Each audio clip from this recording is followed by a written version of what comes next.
Quand j'avais 16 ans, j'ai rencontré un homme. Il m'a dit qu'il m'aimait et je suis tombée enceinte de mon premier enfant, Kambal. Mais il m'a quittée, peut-être qu'il n'était pas prêt. À 19 ans, j'ai rencontré mon mari, l'amour de ma vie. Ensemble, nous avons eu 52 enfants. Malheureusement, mon mari est décédé il y a 2 mois. Si vous étiez venu plus tôt, vous auriez pu le rencontrer. C'était l'homme le plus incroyable et le plus fort que j'ai jamais connu.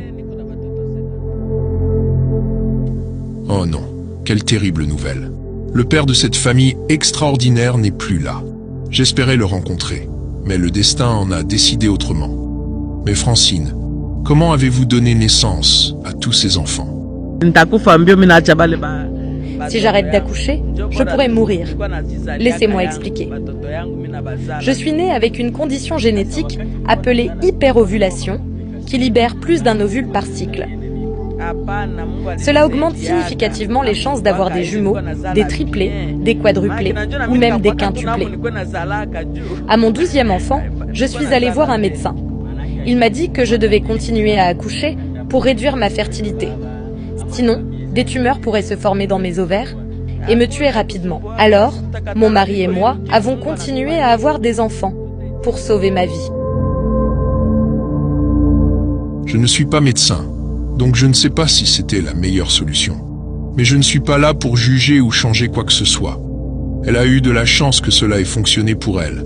Mais sérieusement, 53 enfants à 50 ans, comment est-ce possible? J'ai donné naissance à mes 53 enfants en seulement 17 grossesses. Voici comment. J'ai eu des quintuplés 2 fois, des quadruplés 3 fois, des triplés 4 fois, des jumeaux 5 fois et des naissances uniques 3 fois.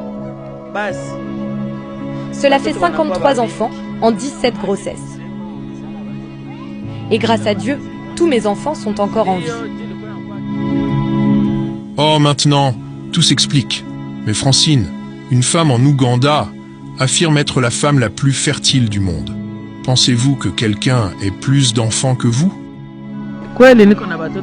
Vous savez, dans ce pays, il y a beaucoup de choses incroyables que le monde ne connaît pas. Peut-être à cause des guerres sans fin ici. Les journalistes internationaux ne viennent pas raconter nos histoires. Quand on parle du Congo, c'est à propos de la guerre ou des minerais.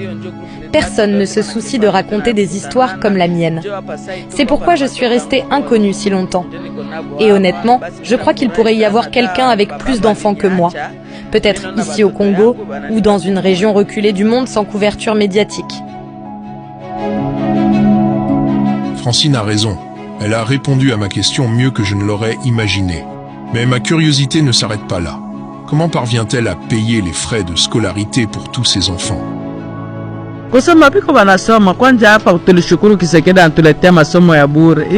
remercie ce nouveau gouvernement pour l'éducation gratuite.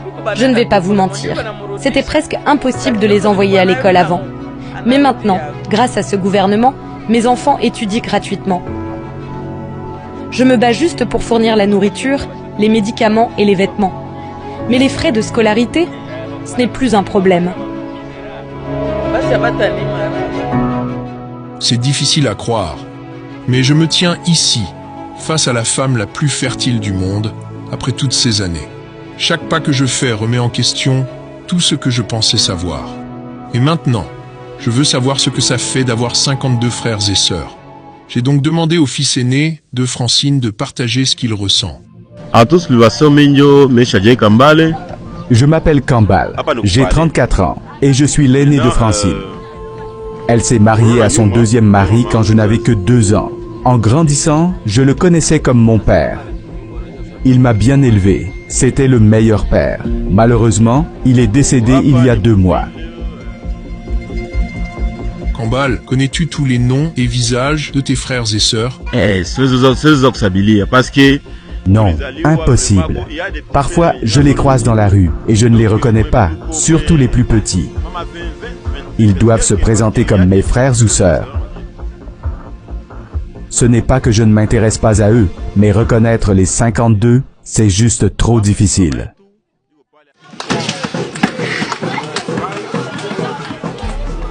Vis-tu encore dans la maison de tes parents? Oui, personne ne me touche. Non, je suis marié maintenant, et j'ai 2 enfants. En fait, 8 d'entre nous sont mariés, c'est pourquoi la plupart ne vivent plus ici. Mais nos enfants adorent venir ici pour jouer avec leurs tantes et oncles. Ils aiment être entourés de tant d'enfants, ce qui ajoute au fardeau de ma mère, nourrir ses enfants et ses petits-enfants. C'est dommage. J'aimerais pouvoir l'aider davantage, mais mon travail n'est pas stable. Je ne peux tout simplement pas faire assez.